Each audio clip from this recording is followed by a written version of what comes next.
샬롬 11월 3일 금요일입니다. 오늘도 하나님의 크신 은혜와 보호하심이 여러분의 삶 가운데 함께 하시길 소망합니다. 이 시간 시편 말씀을 읽고 묵상하며 하나님 앞에서 침묵으로 기도드리겠습니다. 시편 119편 97절에서 98절. 내가 주의 법을 어찌 그리 사랑하는지요. 내가 그것을 종일 작은 소리로 읊조리나이다. 주의 계명들이 항상 나와 함께하므로 그것들이 나를 원수보다 지혜롭게 하나이다.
오늘 하나님이 우리에게 주신 말씀은 요한복음 3장 16절에서 17절입니다.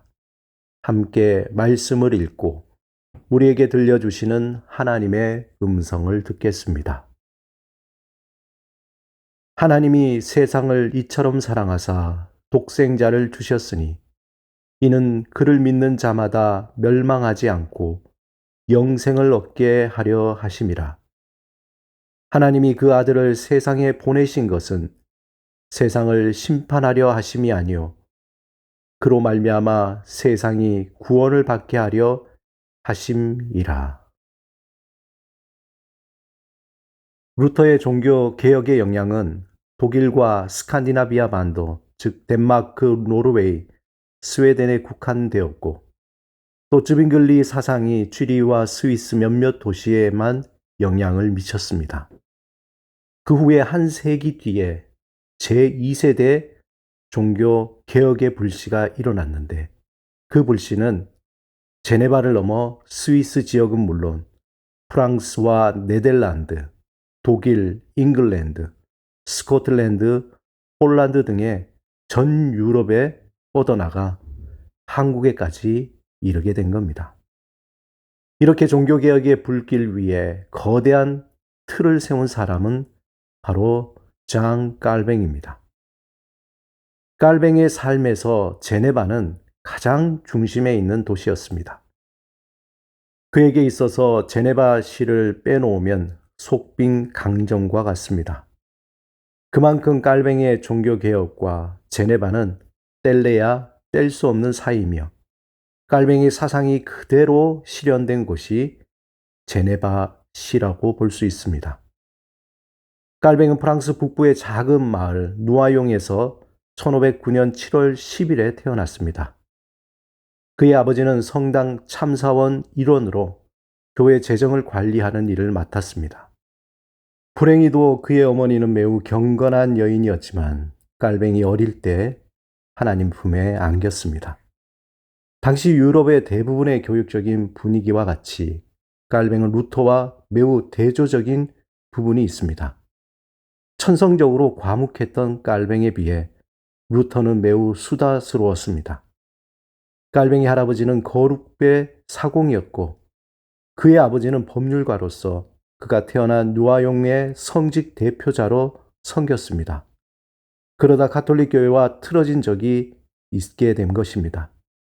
그의 아버지는 다혈질에 성공에 대한 강한 집착을 가지고 있었기에 안정된 신분 보장을 위해 깔뱅이 성직자가 되도록 파리에 유학을 보내게 됩니다. 깔뱅은 14살이 되던 1523년에 파리의 마르시오 대학에 입학하여 라틴어 문법과 수사학을 배우다가 얼마 후 몽테규 대학으로 옮겼습니다. 이곳에서 깔뱅은 끔찍한 대학 생활을 보내게 됩니다. 이 학교에서 학생들로 하여금 죄와 허물을 여러 사람 앞에서 자백하게 했고, 또한 상대방의 잘못을 지적하게 하는 엄격한 윤리 생활을 강요했습니다. 식사는 주로 빵에 매우 작은 양의 버터와 익힌 열매, 그리고 채소, 달걀 하나 정도였습니다. 새벽 4시에 일어나 저녁같이 빈틈없는 일정으로 낭만이라고는 없는 숨이 막힌 대학 생활이었습니다. 깔뱅은 젊은 날에 열악한 식생활에 가혹할 정도의 무거운 학업과 윤리 생활로 후에 건강이 심하게 나빠졌습니다. 흔히 깔뱅을 걸어다니는 병원이라고 말했는데 아마 이것이 험한 대학 생활 때문이 아니었는가 생각하게 됩니다. 그는 기관지, 천식, 또 편두통, 소화불량, 관절염, 출혈, 늑막염, 결핵 등 오랫동안 지병으로 고생을 했다고 합니다. 그는 아버지의 권유로 1528년 초에 오를레앙 대학에 가서 레스토알에게서 법학을 공부하게 됩니다. 그리고 1529년 여름에 부르즈 대학으로 옮겨 알치아티에게서 또한 법학과 인문학을 배웠습니다. 1533년 11월 11일 만성절에 파리 대학 신임 총장 니콜라스 콥이 연설한 종교 개혁적인 성격의 연설문 작성에 관여하기도 했습니다. 이 일로 깔뱅은 파리를 떠날 수밖에 없었습니다. 왜냐하면 그 연설문에는 복음주의 색채가 강하게 묻어 있었기 때문입니다. 소위 두려움의 하나님이 아닌 사랑의 하나님을 복음을 통해 믿고 알아가도록 표현했기 때문입니다. 그 후에 파리에서는 1533년 10월에 카톨릭 미사를 방해하는 프랭카드가 시내 사방에 나붙는 일이 일어나게 됩니다. 이 일로 프로테스탄트는 한층 더 박해를 받게 되었습니다. 파리를 떠난 깔뱅은 바젤에 머물면서 프랑스를 박해하는 프로테스탄트 신자들을 변호하고자 그 유명한 기독교 강요를 집필하기 시작합니다. 그리고 1536년 3월에 첫 작품을 출간하게 됩니다. 당시 깔뱅은 스트라스부르크로 가던 중에 프랑스와 1세와 카를 5세의 전쟁으로 인해 길이 막히자 우회하기 위해 우연히 제네바에 들렀습니다. 이것이 깔뱅에게 제네바와 떨어질 수 없는 운명의 순간이 된 것입니다. 그때 제네바는 막 카톨릭 신앙을 떠나 프로테스탄트 신앙을 받아들였던 차였습니다. 당시 그곳에서 종교 개혁의 운동이 펼쳐지고 있던 기욤 파렐은 기독교 강요의 저자인 그가 제네바에 머물고 있다는 소식을 듣고 당장 밤중에 깔뱅을 찾아왔습니다. 파렐은 깔뱅에게 간곡하게 제네바의 종교개혁 운동에 동참해 줄 것을 부탁했습니다. 하지만 여러 가지 이유를 들며 완강하게 깔뱅은 거부했습니다. 그러자 파렐은 하나님의 저주를 들먹이면서 깔뱅을 압박하게 됩니다. 결국 파렐의 집요한 제안에 깔뱅은 운명의 도시인 제네바의 사역자가 되기로 마음을 정하게 됩니다.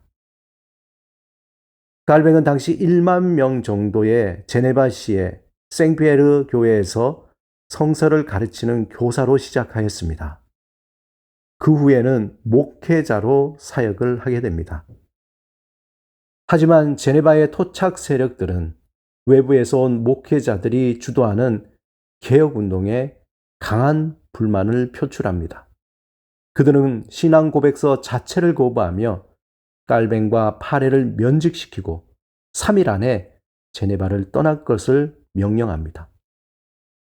제네바를 떠난 깔뱅은 잠시 마틴 부처의 초청으로 1538년 9월 초에 스트라스부르크에 가서 프랑스 피난민들이 모인 교회 목회자로 그의 인생에서는 가장 행복한 사역의 시간을 보내게 됩니다.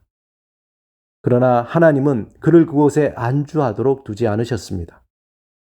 깔뱅은 스트라스부르크에 머문 지 3년 만에 파렐과 부처 등 개혁의 동료들의 강력한 권유로 제네바로 복귀하게 됩니다.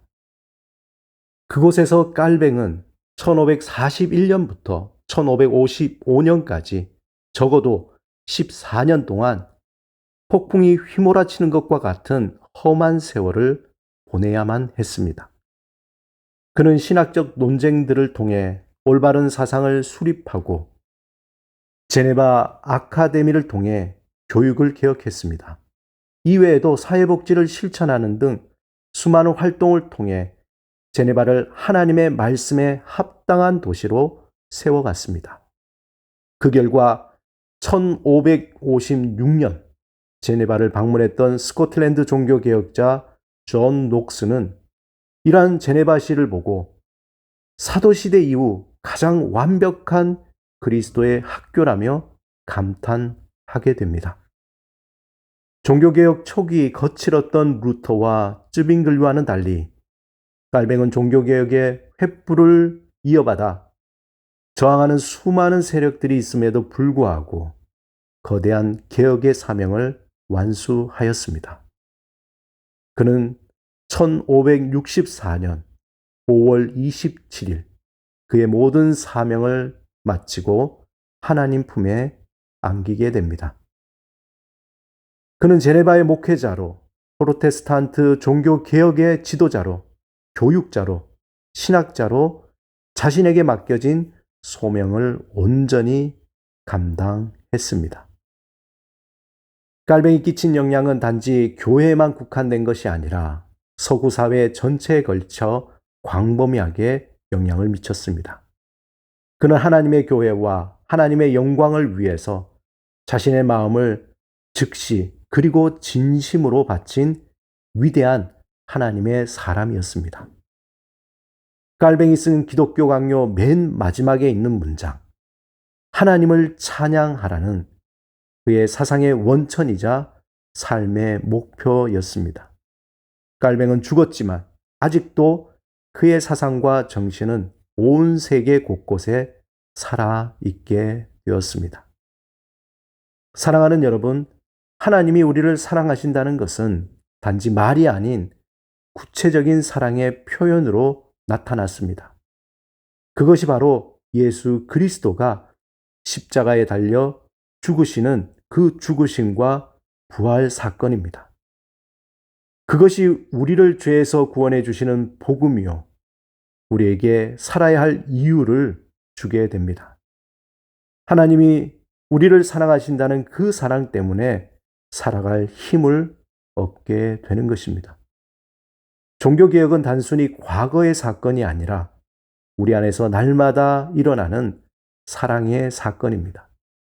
하나님이 나를 사랑하시는 것을 알기 때문에 끊임없이 그 사랑으로 나 자신이 변화되는 자기 개혁과 또 그 사랑을 구체적으로 삶의 자리에서 베풀며 세상을 변화시키는 개혁의 울림입니다. 우리가 그러한 개혁의 걸음을 멈춘다면 우리 안에 죄의 습관으로 말미암아 죄에 속박된 삶을 반복하게 될 것입니다. 마치 물길이 거슬러 올라가듯이 우리의 신앙은 그렇게 개혁되어져 하나님을 더 깊이 알고 하나님의 사랑을 더 알아가며 더욱 성숙한 하나님의 자녀가 될 것입니다. 하나님이 세상을 이처럼 사랑하신다는 그 마음을 품고 삶의 자리에서 주님의 사랑을 온전히 실천하시는 여러분이 되시길 주님의 이름으로 축원합니다. 함께 기도드리겠습니다. 주님, 하나님의 그 사랑을 더 깊이 알게 하소서. 그 사랑이 우리 마음에 스며들어 삶의 자리에서 구체적인 행동으로 나타나게 하소서. 예수 그리스도 이름으로 기도드립니다. 아멘.